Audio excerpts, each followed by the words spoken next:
సమర్థ సద్గురు సాయినాథ్ మహారాజ్కి జై. మన సాయిభక్తులందరికీ నమస్తే అండి. అందరూ ఎలా ఉన్నారు ఫ్రెండ్స్? ఏం చేస్తున్నారండి? ఈరోజు వీడియోలోకి వెళ్లే ముందు బాబాగారు ఆశీస్సులు మీ అందరికీ దొరకాలని మనస్ఫూర్తిగా కోరుకుంటున్నాను.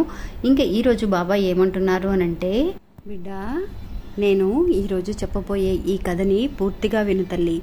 ఎందువల్లంటే నీకు ఈ కథ వినే టైంలోనే నువ్వు ఏదైతే కనుక డబ్బు మిస్ చేసుకున్నావో, అంటే దగ్గర 20 నుంచి 25 లక్షల వరకు నీకు డబ్బు రావాల్సింది తల్లి. ఆ డబ్బుని నీ అకౌంట్లో పడేలాగా నేను చేస్తాను. నువ్వు అంత శక్తి కలిగిన ఒక కథని నేను చెప్పబోతున్నాను. నువ్వు ఏమాత్రము కూడా నిర్లక్ష్యం చేయకుండా ఒక్కసారి పూర్తిగా వినేలోపే నీకు తెలుస్తుంది బాబా చెప్పిన మాటలు కరెక్టే కదా అని బాబా ఈరోజు మనకి తెలియజేస్తున్నారండి. ఎందుకు బాబా ఇలా అంటున్నారు, ఏంటి ఈ అమౌంట్ గురించి ఎందుకు చెప్తున్నారు, ఏం జరిగింది అన్న విషయాన్ని ఈరోజు కథలో పూర్తిగా తెలుసుకుందామండి. ఇంకా వీడియోలోకి వెళ్లే ముందు మన ఛానల్ని ఎవరైతే కనుక కొత్తగా చూస్తున్నారో వాళ్ళు ప్లీజ్ సబ్స్క్రైబ్ చేసుకోండి ఫ్రెండ్స్. మీకు వీడియో నచ్చితే కనుక ఒక చిన్న లైక్ చేసి సపోర్ట్ చేయండి. మీ ఫ్రెండ్స్ అందరికీ కూడా షేర్ చేయండి. సాధారణంగా అండి బాబా చెప్పే కథలన్నీ కూడా అండి మనకి ఎంతో ఓదార్పుని నమ్మకాన్ని ఇస్తూ ఉన్నాయండి. అంతేకాకుండా ఓదార్పు నమ్మకం అనే కంటే మనకి నిజంగానే జరుగుతున్నాయండి. చాలామంది కూడా అక్క మీరు చెప్పినట్టుగానే నాకు చాలా రిలేటెడ్గా ఉన్నాయి అక్క మీ వీడియోస్ అని అంటే అది వెంటనే మనకి కనెక్ట్ అవుతుందండి. కనెక్ట్ అవ్వటం మటుకే కాకుండా ఆయన చెప్పినట్టుగానే మనకి ఈ రోజు కానీ రేపు కానీ ఎల్లుండి కానీ అలాగా ఖచ్చితంగా మన జీవితంలో జరిపిస్తున్నారనమాట. అలాగే ఈ కథలో చెప్పినట్టుగా ఖచ్చితంగా మనీ ప్రాబ్లం ఎవరికైతే ఉందో, ఎవరికైతే డబ్బు రావాలని ఎదురు చూస్తూ ఉన్నారో అలాంటి వాళ్ళకి ఖచ్చితంగా వాళ్ళ అమౌంట్ వాళ్ళకి అకౌంట్లో వస్తుందండి. అందువల్ల నమ్మకంతో ఈ కథని వినండి ఫ్రెండ్స్. ఇంకా కథలోకి వెళ్దాం. ఎప్పుడు కూడా అండి మనకి గురువారం నాడు గురుహోరా సమయంలో కనుక మనం చిన్న పరిహారాలు చేస్తే మనకి గురుబలం పెరుగుతుంది అని మనకి శాస్త్రాలలో చెప్పబడుతుంది. అంతేకాకుండా మన వీడియోస్లో కూడా ఎన్నో రకాలుగా చూసామండి. అలాగే ఈరోజు చెప్పబడే కథ కూడా ఒక గురుబలం పెరిగి వాళ్ళ అదృష్టాన్ని వాళ్ళు ఎలా సంపాదించుకున్నారో, తిరిగి పొందగలిగారు అనేది ఈరోజు కథలో తెలుసుకుందాం. అది ఒక విలేజ్ అండి. అంటే వాళ్ళు వ్యవసాయం చేసుకునే వాళ్ళు అనమాట. నిజంగా జరిగిన ఒక విషయం అండి ఇది. వ్యవసాయం చేసుకునే వాళ్ళకి ఎప్పుడు కూడా అండి వాళ్ళు పెద్ద లాభాలను చూడలేకపోతారు. కష్టం అనేది ఎక్కువ చూస్తూ ఉంటారనమాట. వాళ్ళు పెద్ద పెట్టుబడులను కూడా పెట్టాల్సి వస్తూ ఉంటుంది. బ్యాంకులో లోన్ తీసుకుంటూ ఉంటారు. అలా తీసుకొని వాళ్ళు ఒక వ్యవసాయం చేస్తున్నారు అని అంటే అలా పండిన పంటని చక్కగా సంతకు తీసుకువెళ్ళి వాళ్ళు అమ్ముకునేదానికి ఎంత కష్టపడాలి అనేది వాళ్ళందరికీ తెలుసు. నిజంగా వాళ్ళు కష్టపడినట్టుగా మనం ఎవరం కష్టపడలేమండి. అటువంటి వ్యవసాయం చేసుకునే వాళ్ళకి ఒక రైతండి అతనికి 25 లక్షల రూపాయలు తనకి రావాల్సిన ఒక అమౌంట్ అండి. అతను చాలా వరకు కూడా బ్యాంకులో పనిచేసే వాళ్ళందరూ కూడా అండి అతని మటుకే కాకుండా అతనికి తెలిసిన వాళ్ళందరూ కూడా బాబా భక్తులేనండి. నిజంగా ఎంతవరకు బాబా భక్తుడు అని అంటే నిజంగా తను ఈ వ్యవసాయం చేయటానికి, తను ఈ స్టేజ్కి రావడానికి, ఇలా గనక తనకి ఈ పని చేస్తే ఇలా ఉంటుంది అని దారి చూపించింది కూడా బాబానేనని, ఒకవేళ నష్టం వచ్చినా బాబాదే బాధ్యత, నా లాభం వచ్చినా బాబాకే బాధ్యత అని తనకు వచ్చే లాభంలో కూడా ఎంతో కొంత తను గుడికి వెళ్ళి దక్షిణగా ప్రసాదిస్తూ ఉండేవాళ్ళు అనమాట. అంటే దక్షిణగా కానుకని వేస్తూ ఉండేవాళ్ళు అనమాట.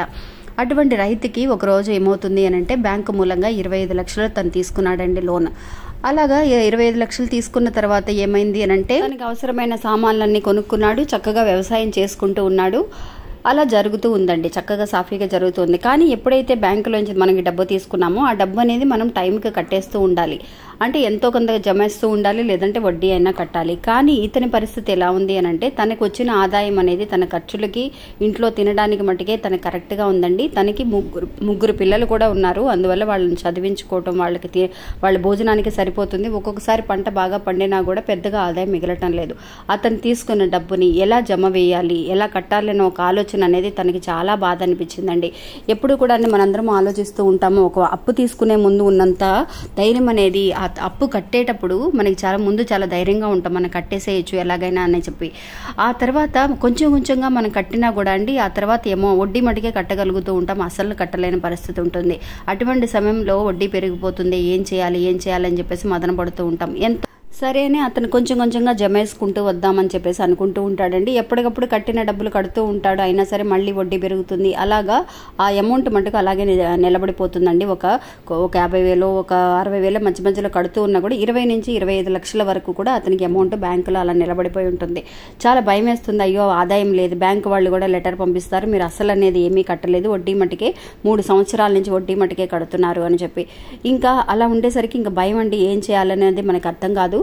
అటువంటి సమయంలో ఒకరోజు ఏమవుతుంది అని అంటే ఒక పెద్ద మనిషిని వెళ్ళి కలుస్తాడండి. కలిసి అతని పరిస్థితి చెప్తాడనమాట. ఇలా బ్యాంకులో నేను అప్పు తీసుకున్నాను, నాకు దగ్గర 20 నుంచి 22 లక్షల వరకు కూడా ఇలా అప్పు అనేది ఉంది, ఎలా తీర్చాలో నాకు తెలియటం లేదు, నాకు ఇంకొక పొలం అనేది కూడా ఉంది, ఆ పొలాన్ని అమ్మేద్దామని అనుకుంటున్నాను నేను అని చెప్పేసి ఆ పొలాన్ని ఇలా అమ్మడానికి ఎవరైనా కొనుక్కోవడానికి ఉంటే కనుక చెప్పు నాకు అని చెప్పేసి చెప్తాడండి. చెప్పినప్పుడు సరే నా పొలం కొనడానికి అతను వేరే వాళ్ళని తీసుకొస్తాడనమాట. అతనితో కూడా మాట్లాడతాడు. వాళ్ళు 20 లక్షల వరకు కూడా ఆ పొలం కొనుక్కోవడానికి రెడీగా ఉంటారండి.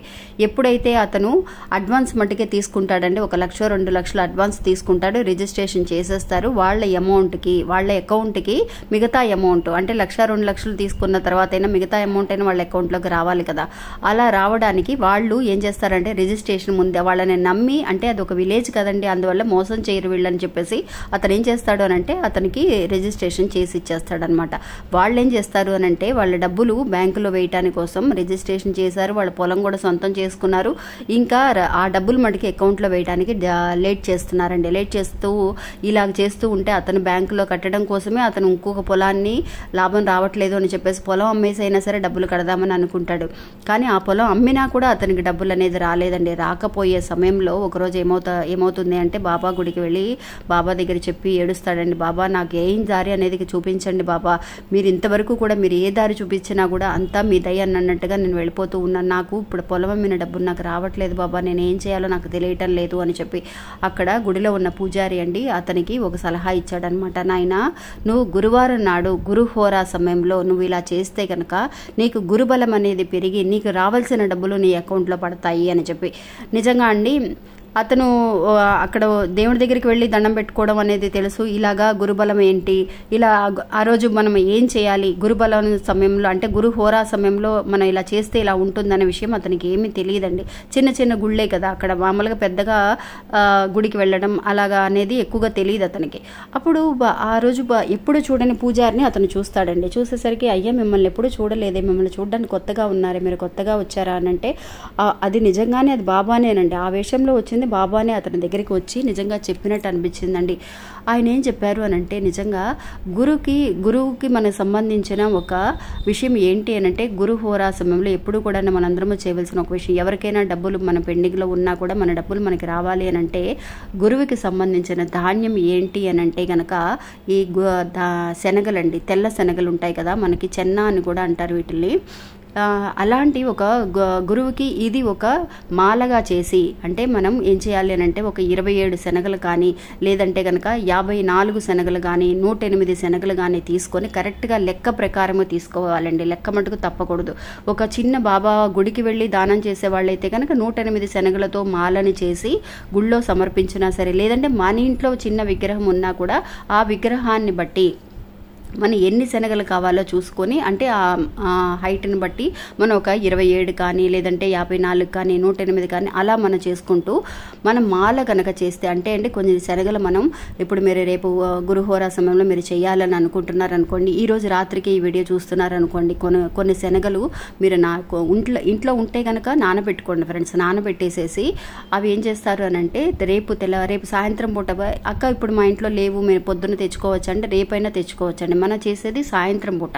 గురు హోరా సమయం అనేది ఒక రోజుకి 3 సమయాల్లో వస్తుందండి. పొద్దున 6 గంటల నుంచి 7 గంటల వరకు, మధ్యాహ్నం 1 గంట నుంచి 2 గంటల వరకు, రాత్రిపూట అండి రాత్రిపూట 8 నుంచి 9 గంటల వరకు. మీరు సాయంత్రం పూట చేసినా పర్వాలేదు, లేదంటే కనుక మీరు ఈ 3 సమయాల్లో ఎప్పుడు చేసినా పర్వాలేదండి. కానీ ఆ భక్తురాలు చేసింది సమయం ఏంటి అంటే, ఆ భక్తుడు తనకి సాయంత్రం సమయంలో 8 గంటల నుంచి 9 గంటల సమయంలో ఆ గుడికి వెళ్ళి అతను 108 శనగల మాలని అంటే ముందు రోజే నానబెట్టుకొని పొద్దున్నే లేచి మనం ఉడకబెట్టుకోవచ్చు అండి. ఉడకబెట్టుకున్న తర్వాత ఒక పెద్ద సూది ఉంటుంది కదా, ఆ సూది దారం తీసుకొని చక్కగా ఇలాగా ఒక మాలలాగా చేసి మనం సమర్పించగలిగితే అండి నిజంగా మనకి గురుబలం పెరుగుతుందండి. మామూలు సమయాలలో చేసే కంటే హోరా సమయంలో చేస్తే కనుక వెంటనే గురుబలం అంటే ఏంటండి, ఎప్పుడైతే మనం ఒక స్థాయికి ఎదగాలి అనన్నా, ఒక వస్తువులు ఇంట్లో కొనుక్కోవాలన్నా, మనకి రావాల్సిన డబ్బులు రావాలి అనన్నా కూడా గురు హోరా సమయం అనేది చాలా శక్తివంతమైన ఒక సమయం అండి. ఆ సమయంలో అతను తను ఆ పూజారి చెప్పినట్టుగా చక్కగా వెళ్ళి సమర్పించాడండి. సమర్పించిన మరు నిమిషమే అంటే మరు రోజే అతనికి రావాల్సిన డబ్బులు, ఆ స్థలం రిజిస్ట్రేషన్ అయిన వాళ్ళు ఇవ్వవలసిన డబ్బులు అతని అకౌంట్లో వేశారండి. నిజంగా అంత శక్తి ఉందండి ఈ మాలకి. మీరు గుడికి వెళ్ళి సమర్పించినా సరే, మీ ఇంట్లో ఏదైనా మాల వేసుకున్నా కూడా ఆ శనగల్ని మీరు ప్రసాదంగా తీసుకోవచ్చు, లేదంటే బయట కాకులకి ఎవరికైనా కూడా మీరు పెట్టచ్చు. మీరు ఇంట్లో కూడా సమర్పించి చూడండి. రేపు ఇది చాలా శక్తివంతమైన ఒక పరిహారం అండి. మనందరికీ కూడా తెలిసి ఉంటుంది. కానీ ఇప్పుడు ప్రత్యేకంగా బాబా మనకి గుర్తు చేస్తున్నారు అని అంటే కనుక ఖచ్చితంగా మీకు రావాల్సిన డబ్బులు కానీ, లేదంటే మీకు ఏదైనా ఒక లాభాలు రావాల్సిన పరిస్థితి ఉంది, అది కొంచెం అలా నిలబడిపోయాయి అని అనుకునే వాళ్ళు కానీ ఇలా చేస్తే కనుక వెంటనే ఆ డబ్బు మన అకౌంట్లో పడడం అనేది ఖాయమండి. ఇంకా ఇది ఫ్రెండ్స్ ఈరోజు మన వీడియో. ఈ వీడియో కూడా మీ అందరికీ ఎంతో నమ్మకాన్ని, ధైర్యాన్ని ఇస్తుందని అనుకుంటున్నాను. నచ్చితే కనుక ఒక చిన్న లైక్ చేసి సపోర్ట్ చేయండి.